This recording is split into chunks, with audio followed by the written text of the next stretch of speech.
Seconds before the kidney surgery, her grandson leaned in with a secret. Margaret Hill, a widowed nurse and mother, gripped the hospital bed rails. What he confessed would change everything before a single cut was made. I'm curious, where in the world are you joining us from? Drop your city or country in the comments, and make sure you're subscribed for all the latest updates. I thought I was saving my son's life. I didn't know I was risking my own. The call came just after dinner, the lasagna still warm on the stovetop. Margaret stood at the sink, her hands in yellow gloves, rinsing plates when her phone buzzed beside the window. She dried her hands on the towel she kept looped over her hip and answered without looking. "Hey, Mom." Eric's voice was flatter than usual. I need to talk to you about something." She braced herself. That tone, that pause, it never preceded good news. "What is it?" she asked, already half dreading the answer. There was a beat of silence. Then he said it. "I'm sick. My kidneys. The doctors say I need a transplant. Soon." 3 days later, Margaret sat in a blue plastic chair across from a nephrologist with kind eyes and a stack of pamphlets. She listened as the doctor explained that Eric's condition, rapidly progressing renal failure, meant dialysis was temporary at best. A living donor was his best shot. Time wasn't on their side. Her blood type was compatible. Her vitals were solid. She was 66, retired from her nursing job, healthy for her age. Eric sat in the corner, silent, his arms crossed, eyes flicking toward the floor every few seconds. When the doctor left the room, Margaret turned to him. "Well," she said, managing a smile, "if I can save your life, how could I say no?" Eric didn't thank her. He just nodded once and said, "Yeah, okay." Back home, she pulled the photo album from the bottom drawer of the sideboard. Eric at 5, dirt on his knees, holding a frog. Eric at 12, in a Halloween cape, missing 3 teeth. Eric at 17, arms slung over his girlfriend and his best friend like he owned the world. The years hadn't been easy. She'd raised him alone after her husband died, worked night shifts, missed holidays, scraped together enough for soccer cleats and school lunches, and a used Ford when he turned 16. There had been fights, distant years, but she'd never stopped showing up. Now it was her turn. The surgery was scheduled quickly, just 4 weeks out. Pre-op testing began immediately. Blood work, stress tests, consults. Every time she arrived at the clinic, Eric was already there, scrolling his phone, earbuds in. Julia, his wife, came once. She patted Margaret on the shoulder like a waitress offering free dessert and said, "You're really doing this for us. Thank you, not him, us." Margaret smiled thinly. "It's not a group gift." Julia's smile disappeared. At dinner a few nights before the procedure, Alex sat quietly at the table, pushing peas around his plate. 17, with shaggy hair and the kind of eyes that noticed too much. "Everything okay?" Margaret asked. He nodded too quickly. "You sure?" "I'm fine." Eric didn't even look up from his phone. "He's just freaked out. It's weird for a kid, right?" Margaret's fork paused halfway to her mouth. "It's not weird," she said. "It's a surgery." Eric shrugged. "It's your choice." Something in the way he said it made her stomach twist. That night, she lay in bed, staring at the ceiling. The pre-op consent forms were signed. The instructions for fasting were on the fridge. Still, something flickered behind her ribs. Something that didn't feel like anxiety or doubt.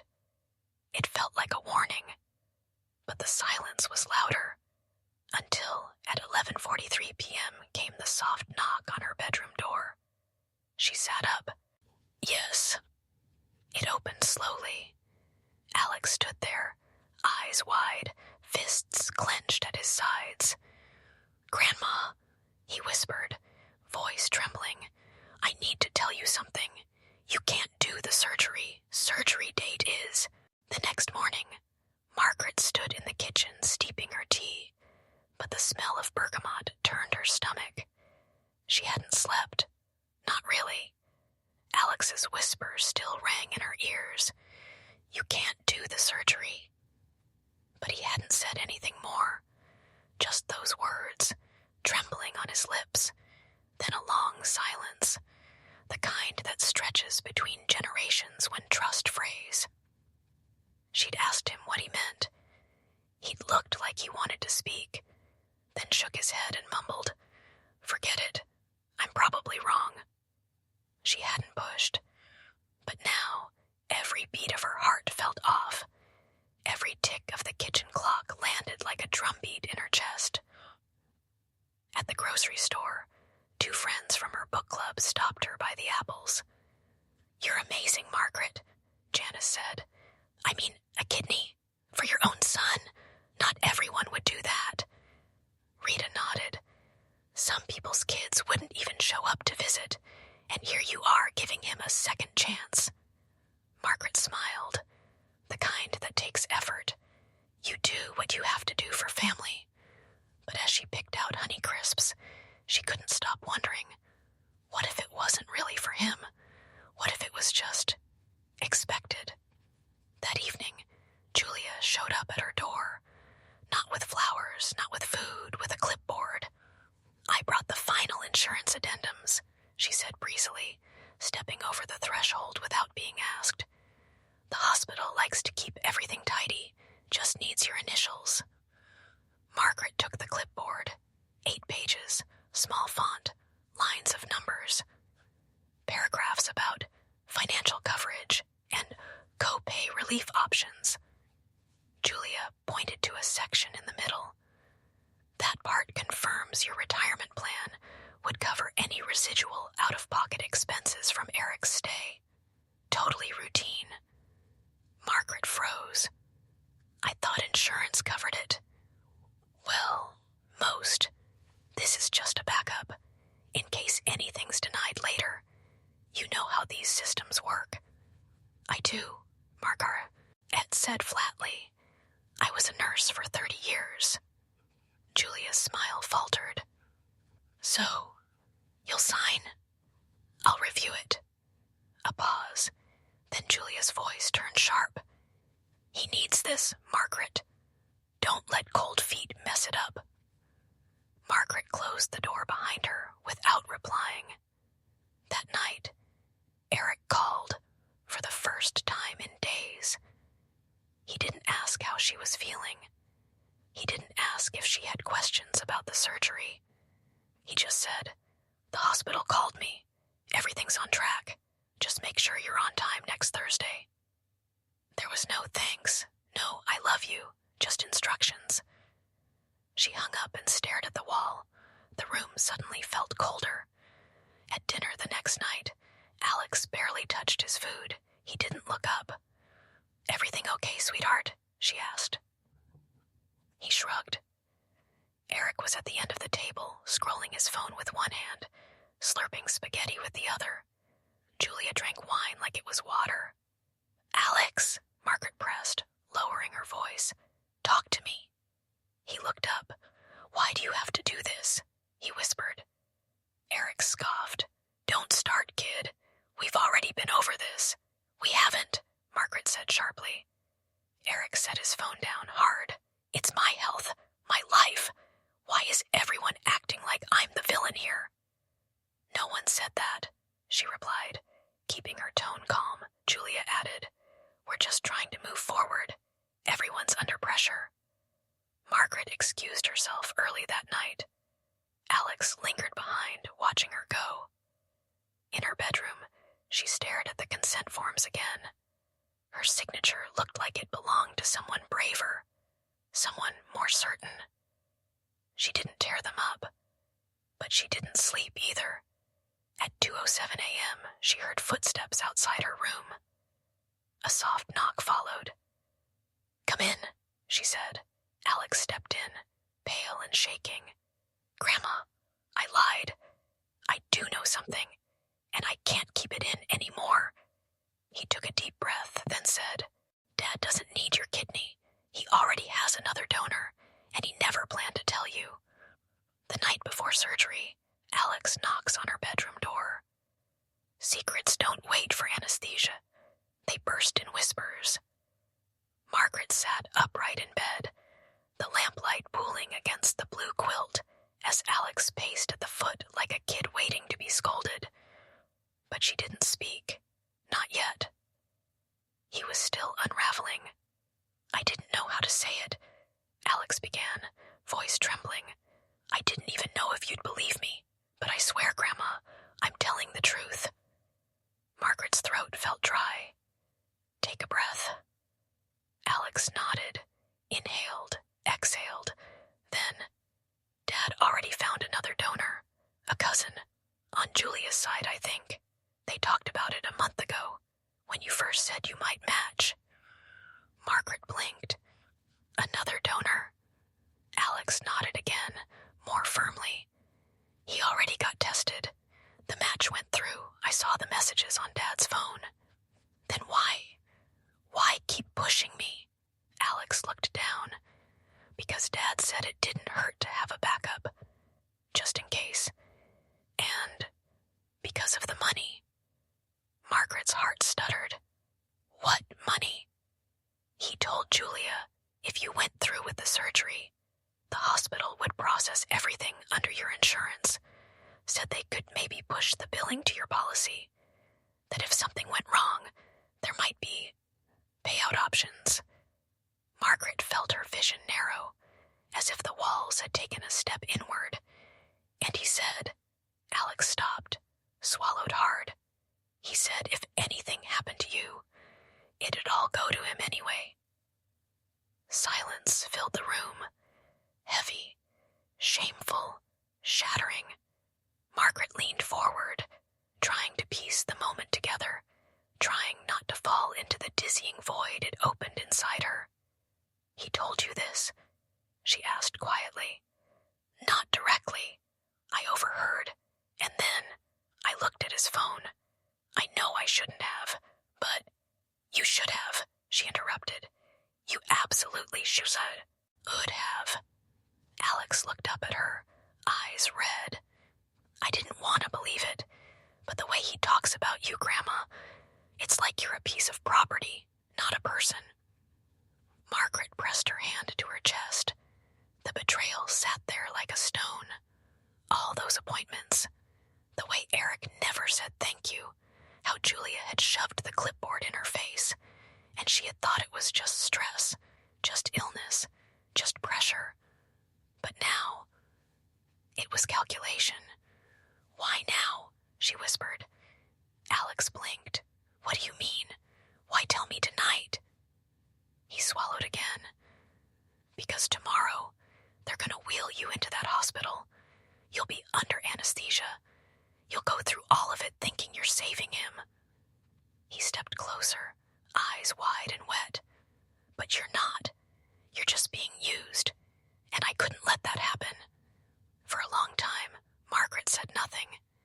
Then she reached out and took his hand.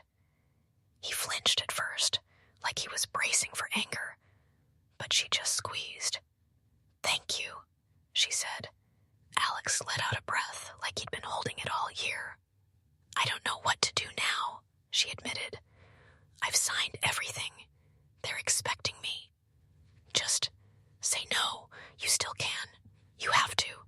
"I will," she said, but she didn't sound convinced. Because the truth was, part of her still wanted to believe her son was sick, that he needed her, that this wasn't all just a cruel game, that motherhood hadn't been wasted. The next morning came fast, faster than her decision could solidify. She arrived at the hospital in a haze, escorted to pre-op, dressed in a paper gown, IV prepped. A nurse marked her arm with a surgical pen. It all felt distant, automatic, dreamlike. Then Alex appeared, pushing through the prep room doors with wild eyes. "Grandma!" he shouted. "Don't do it! He's lying to you!" Nurses rushed in. Alarms chirped. Margaret sat upright on the gurney, and this time she listened. In the prep room next morning, Alex blurts, "Grandma, he's lying to you." Seconds before the scalpel, truth sliced deeper. The sterile buzz of the prep room was shattered by Alex's voice. "Grandma, he's lying to you." Margaret blinked against the overhead lights, still strapped to the gurney, IV taped to her arm, pulse monitor beeping steadily. The nurse beside her looked up, startled, as Alex burst into the room. A security guard rushed in behind him. "You can't be in here. It's about my dad," Alex shouted. "She needs to know before it's too late." The anesthesiologist hesitated, one hand on the chart, the other tightening his grip on the IV line. "Is this a medical concern?" the surgeon asked from across the room. Margaret turned her head, voice dry but clear. "Let him speak." Alex moved to her side, panting. His voice dropped to a harsh whisper. "Dad already accepted a kidney. From Julia's cousin, Brian, weeks ago. The surgery's scheduled next month in Phoenix." Margaret's breath caught. "He said if this worked first, he'd cancel it and use your insurance to cover all the costs. He doesn't need your kidney. He needs your name."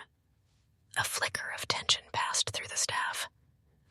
Eric appeared in the doorway a moment later, already gowned, surgical cap in place. "What the hell is this?" he snapped. "He's a kid. He doesn't know what he's talking about." Alex turned to the surgeon. "Check the transplant registry. There's a donor already matched to Eric Cole, out of Arizona." The nurse glanced at the attending. "Ma'am," the surgeon asked Margaret quietly, "do you want us to pause? You're still in control here." Margaret didn't hesitate. "Pause everything. Right now, shh." The beeping of the monitor was suddenly too loud, too rhythmic, like it was mocking her composure. She yanked at the IV tape. "Take this out." A nurse moved to help her gently, but she waved her off. "I said take it out." Her voice didn't shake. Eric stepped closer, the color rising in his face. "Mom, this is insane. He's been acting weird for weeks. He's confused." "Don't speak," she snapped. He blinked, like the ice in her voice startled him more than the accusation. The hospital administrator appeared moments later, called by the attending surgeon. Alex repeated everything: the cousin, the match, the plan to shift financial responsibility, the insurance.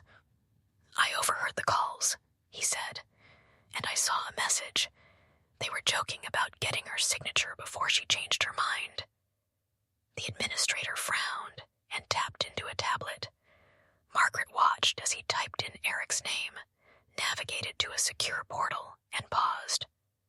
"I'm seeing a duplicate transplant listing," he said slowly. "Primary donor, Margaret Sanders. Secondary match on file from a Brian Keaton. Confirmed match as of 3 weeks ago." Margaret turned her head and stared at Eric. He didn't even flinch. He just crossed his arms and said, "So what? I had options. Doesn't mean I didn't want this one to work." "You pushed me," she whispered. He shrugged. "It's still a match. Still saves my life." Margaret sat up fully now, the cold paper gown clinging to her back. "No," she said. "It saves your wallet. That's all this was ever about." She swung her legs over the side of the gurney, ignoring the nurse's protest. "I spent my whole life patching your wounds. I didn't realize I was helping you sharpen the knife." Eric's lips curled into something almost cruel. "You're blowing this way